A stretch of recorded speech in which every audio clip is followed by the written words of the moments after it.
Good afternoon, Knights. Thanks for joining us. I'm Christian Felt, and today is Tuesday, March 16th, 2021. Here's your nightly news update. In international news, Myanmar has recently experienced one of the deadliest days since the military seized power. The military have declared martial law in at least 6 parts of Yangon from rising protests. On Sunday, the military and police opened fire on unarmed protesters in Yangon and killed at least 38 people. This weekend's fatalities brings the death toll to at least 126 people. On Monday, the Vatican said that the Catholic Church would not bless same-sex marriages. The Holy See stated that the same-sex unions as a choice and described them as sinful and said they cannot be recognized as objectively ordered. Pope Francis, who has been praised for welcoming the LGBTQ+ community, has approved on this note. Domestic violence continues to rise as the pandemic continues. A new study co-authored by a UCF professor finds domestic abuse has increased since the first lockdown. Nightly news reporter Juliana Maya gives a deeper look at why. A report by the National Commission on COVID-19 and Criminal Justice found an 8.1% jump in domestic violence. The commission reviewed 12 U.S. studies and 6 in other countries. One of the study's authors, UCF professor Katie Kakinen, says the actual percentage is likely higher. Even outside of a pandemic, a very large number of victims never call the police for a variety of reasons, right? They're afraid of their perpetrator. They're afraid of the social and economic consequences of reporting. And so given we know that the underreporting is occurring outside of a pandemic, we know that it's likely to be happening during the pandemic. The authors of the report say that while there is significant evidence to link the uptick in domestic violence to lockdowns, they still can't pinpoint exactly why domestic violence rates are up. Here at UCF Victim Services, anyone in the UCF community can call for free help 24/7 over text or a phone call. The UCF Victim Services team can help survivors, whether it's helping them contact the police or creating a safety plan. UCF victim advocate Jessica Baker wants students to know how to stay safe. We're 24/7, and all it takes is for a survivor to reach out and ask for help when they're ready.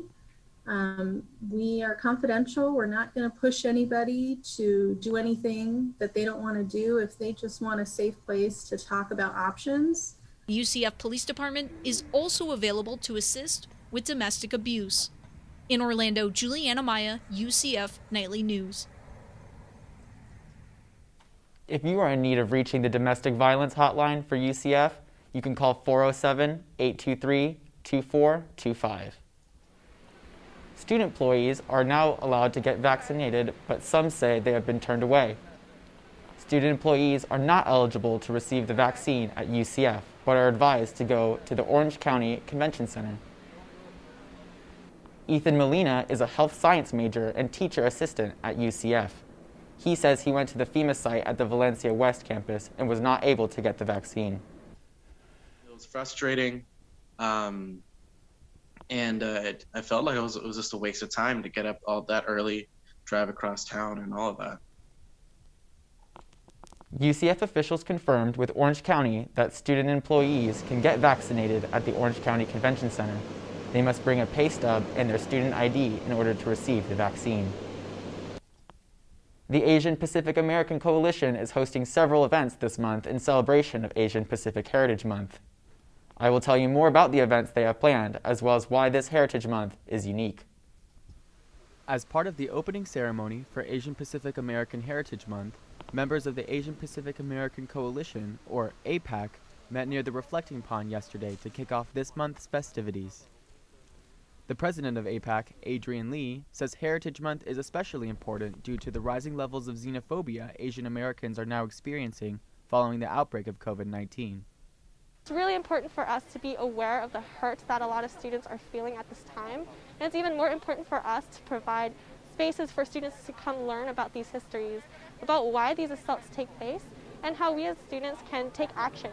Members of APAC say that this year, Heritage Month will include workshops that confront controversial topics, but also provide students a safe space to share their experiences. APAC works with 16 other student organizations to host Asian Pacific American Heritage Month, With the theme In the Margins, participants will focus on the resiliency of the Asian American community this past year. UCF President Alexander Cartwright kicks off the Activities and events regarding Asian Pacific American Heritage Month will be held March 15th through April 6th. Now let's take a look at today's weather forecast. It's getting warmer as we welcome the spring season. Today's high is 89 degrees with partly cloudy skies and an 8% chance of rain. Tonight the low is a chilly 65 degrees with an 8% chance of rain, so you may want to have a jacket on hand tonight. Tomorrow's high is 90 degrees with sunny skies and an 8% chance of rain. And that's all the time we have for now. Make sure to keep up with all that's happening throughout the week by following us on Instagram at UCF Knightly News. Check back here tomorrow for another Nightly News update. I'm Christian Felt. Thanks for watching and have a great day.